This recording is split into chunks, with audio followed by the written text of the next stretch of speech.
Go'sht narxi nega qimmat bo'lib ketyapti? Bugun statistik bir ma'lumot e'lon qilindi. Bu ma'lumotga ko'ra, go'sht narxi bizda eng ko'p qimmatlashayotgan o'sha tovarlardan biriga kirar ekan. Ya'ni go'sht yildan yilga faqat qimmatlashishda, keskin qimmatlashda davom etyapti. Buni sabablari nimada? Bir qiziqib ko'rdim.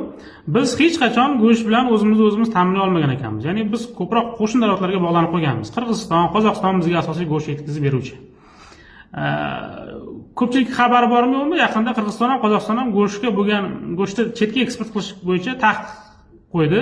Chunki o'zlarida ham go'sht narxi qimmatlasha boshladi va bu narsa bizga ham ta'sir qilmasdan qolmadi. Nima qilish kerak?